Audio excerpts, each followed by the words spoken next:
CP3 gets waived by the Phoenix Suns.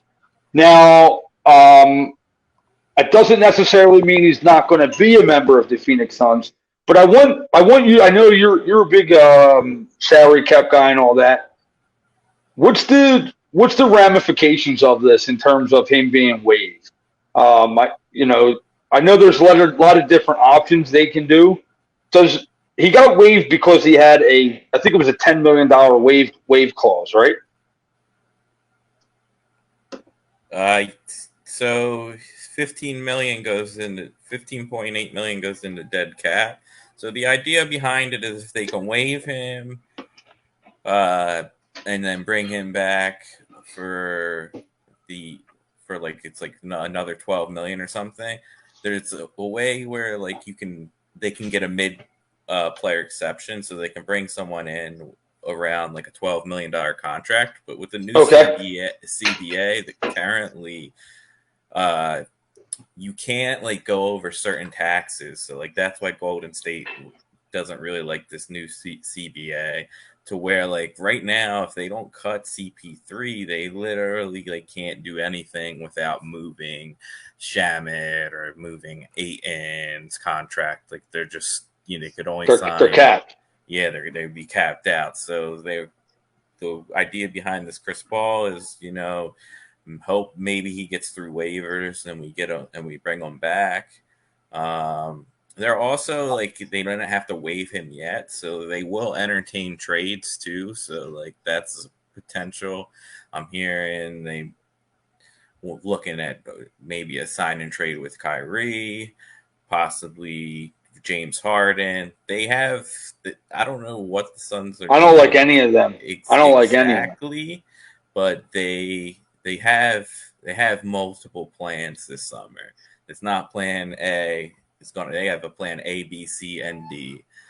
I have a dark horse landing spot for them, and I'm really curious.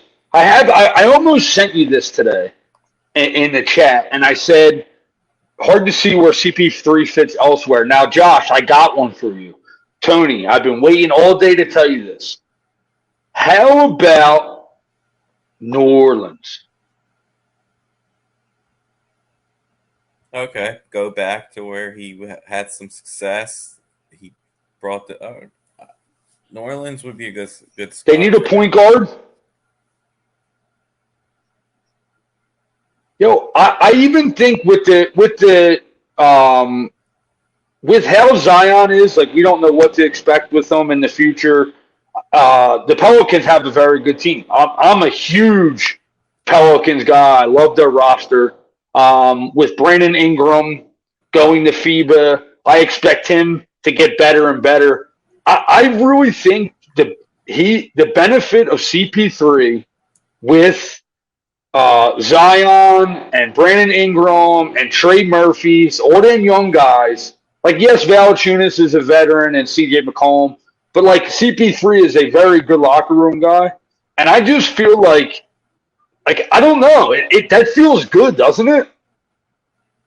It does, and or am I just trying to write a storyline here? No, you're definitely so right, and Zion needs to get focused and get back on the court. He needs that type of vet.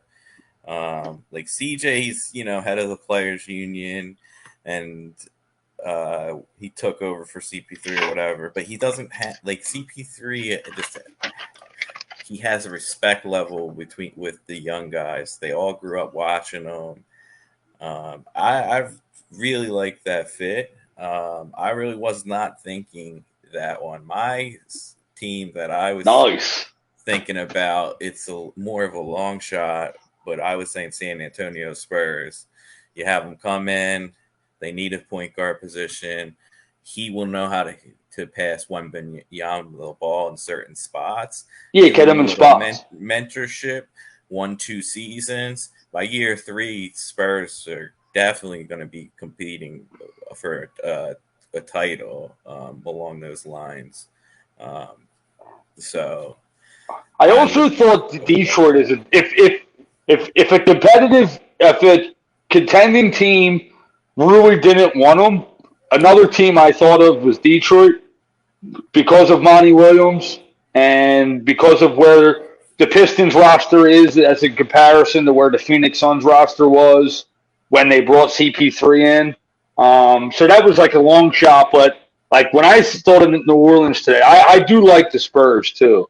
That would be a very good fit. Plus, I think CP3 and Coach Pop would be a very fun, like they would be fun to bounce off. It would be a very well coached team, especially a team full of young guys. So the Spurs is another. What's their odds to get them? I seen that they had odds for CP3's Yeah, so next that's team. what I'm trying to look up because the DraftKings had Spurs 10-1. Now I'm looking at Bet Online and it's 20-1 for the Spurs, but they actually Pelicans are 6 at 7-1. Really? Yes. Wow, that's So crazy. I moved the yeah. line that fast. They must be watching the show.